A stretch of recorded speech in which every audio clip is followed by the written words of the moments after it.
Simple Elliptic later found that JPEG Degen Love seemed to have partially compensated some of the account's victims. So this guy was even nice about it. He even said, you know what, I made 800 bands.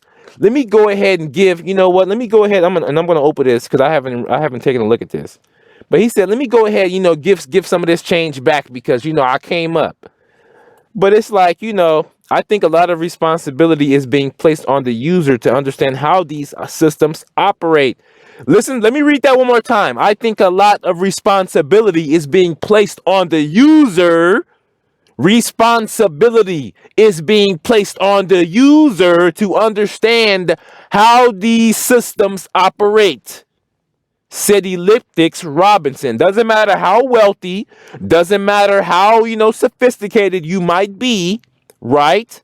If you don't understand how these systems operate and that it is solely your responsibility when using these to ensure that you understand how these operate, then you shouldn't be using them. Period. There's a tension here between whether the responsibility really is on the user or whether some of their responsibility should be on the marketplaces such as OpenSea to protect users from these types of exploits. Now, that's what I'm saying. You're asking for you're pretty much asking for your cake, asking to eat it, and then asking to have your dishes clean too. Like, come on, man, at least wash your dishes. You can, like with crypto, you can have your cake and you can eat it. But come on, like at least clean up after yourself. You know what I mean?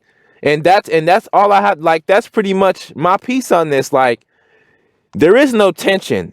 You can't have it both ways. You can't have it. It's really three ways. You can't have it, you know, oh, it's decentralized.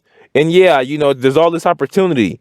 But man, OpenSea, it's your responsibility to protect us. Like, no, if it's your responsibility to, you know, understand these things and understand how NFTs work and to manage your wallets, it's also your responsibility to understand that these kind of exploits exist in new technology and this space is moving very rapidly, so that you should take some time to slow down and study some of the security aspects of this and, you know, take some precautions and set some things up, you know, besides just having multiple wallets. You know, this was something that was very easily avoidable, but like I said before, like, you know, people just kind of go, there's a lot of assumptions being made, and this is all technology. And since everything is, you know, recorded on the blockchain, you can't make assumptions with technology. You need to dig in and learn. And, you know, that's pretty much what it is. And so let's go ahead and continue now. And I'll take a look at also, you know, how he compensated some of these victims. But I don't agree with that. I don't agree that it's the responsibility is on the marketplaces, you know. This is coming from someone who's been rug pulled multiple times in crypto. So I don't want to hear any whining from people who, you know, I don't want to hear any whining about these kinds of things when I've been literally rug pulled, scammed. So victims of these kinds of exploits have little recourse other than the goodwill of the crypto community. Carson Turner of Atlanta discovered that old listings of two of his NFTs from the Bored Ape Yacht Club and Mutant Ape Yacht Club collections had reappeared online. They were purchased for 87 ETH and 19 ETH, the equivalent of $194,000 and $42,000. That was well below the market price of that week of roughly 128 ETH or $285,000 for the first one and 37 ETH for the second one.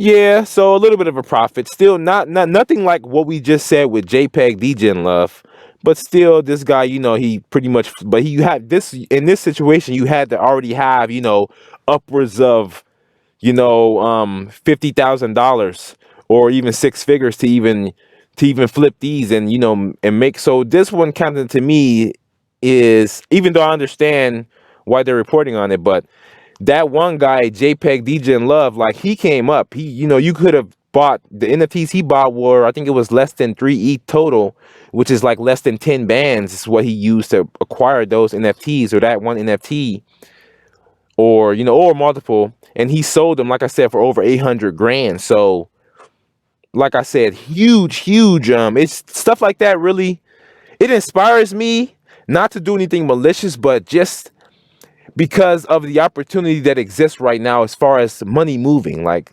a person, an opportunist, an individual, made pretty much changed his life overnight. That's what I take from that. I don't, forget what you think about it. Whether you think it was bad, whether you think, whose side you're on, because that's all it is. That's all you'll be doing right now is choosing sides, right? It's like Robin Hood. So I don't really, I'm not going to say anybody's bad or anybody's good, but that's what I take from this is just the opportunity, the fact that somebody changed his life overnight, right? And also the security aspect that I need to make sure I know my stuff when it comes to this blockchain and be sure that I understand what I'm doing, how I'm doing it, take precautions and learn from these types of things, right? So, and we'll just go through the rest of this article here and finish it up. Now, the 38-year-old aviation specialist was able to track down the buyers of this old listing and bought back his NFTs for 97 ETH and 19 ETH. So he was able to get back his NFTs for a little more than so pretty much 10 ETH that the guy made, pretty much selling it back to him. So still, 10 ETH. What's three? That's that 3 bands. About, I'm just guesstimating, or 2,600, something like that. That ETH is worth right now is times 10. So he made a good, not really. He already has upwards of 6 grand. 6 figures. So to me, he was just being nice about it, and because the guy found him. But this guy also contacted OpenSea and got others on the social media to express their outrage at his losses. But he eventually got his money reimbursed by the NFT marketplace also. So this guy tracked down. So this guy got all of his money back. He contacted OpenSea and got the rest of that 10 ETH. So this guy wasn't playing. I'm not sure who this guy is, apparently he's what's his name? Carson Turner. So this guy, he got some juice. Carson Turner got some juice. So he got his money back. You feel me? So, but that's a rare case. His situation is quite unique in that he said, my situation is quite unique in that I got my money back. Turner said that seems to be the exception more than the rule. An OpenSea spokesperson told Bloomberg they have been actively reaching out to and reimbursing affected users. So I feel like that's really cool. Like I said before, the crypto community has grown so much, and we've all made so much money in this space. And I like how I included myself in that. We've all made so much money in this space, and I think it's only right that when stuff like this happens, it's up to us to come together as a community and say, you know what, let's start a fund, or let's give this user, let's reimburse this user, because it's not like we don't have the money, as individuals, as organizations, decentralized organizations in the crypto space, we have the money, and the money to do things and to make change and to make things happen. And all it takes is the means. All it takes is, somebody good to do something good. And that's what I like seeing. I like that they're actively reaching out and reimbursing people. And it just makes me proud to say that I'm a part of this space. But once again, I will reiterate that I don't like the whining. I don't like whiners. And to me, it's really no one's fault. It's really no one's responsibility for your funds or your NFTs, but your own. And I'm sticking to that. So with that being said, I'm going to learn as much as I can about how to protect myself from things like this from happening to myself and my NFTs. And also, before we get out of here,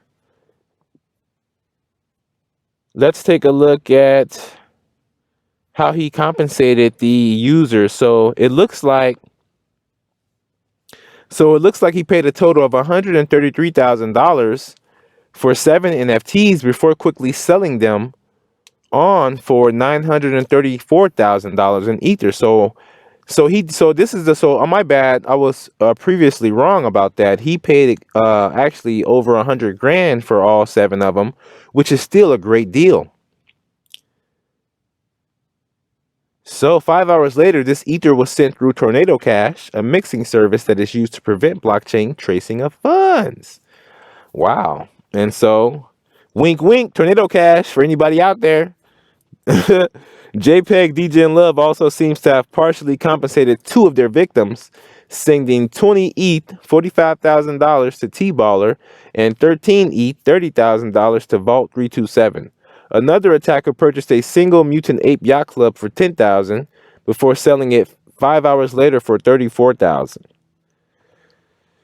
Wow. See, and look, and this is what, again, this reiterates what I just said again. The exploit appears to rely on the fact that NFT owners are unaware that old marketplace listings for their NFTs are still active. Now, and you know, and the key words there are NFT owners are unaware. So as an NFT owner, it is your responsibility to know if your NFT is still listed on the marketplace. You have the means to do so. You have the means to see all of those things. And so in my opinion, like I said, you know, it might, you know, I guess, no, I mean, it's really all on them, you know. You know that if you had a previous listing up and it never got canceled. So what do you think happened to it if everything is on the blockchain is recorded?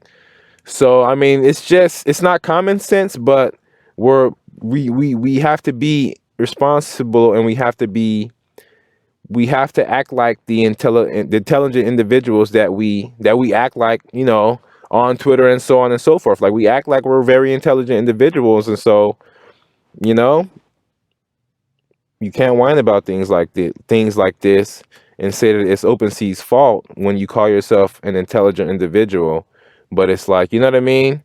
It's like ignorance is no excuse. Just like ignorance of the law is no excuse. Ignorance of the blockchain and exploits that may exist within it due to you being unaware of it, you know, it's no excuse. So that's all I'm going to say on that. I feel like I'll keep going on to that, but it's very important. So that's it for this video. It's the grand scheme of crypto. I'm out. Peace.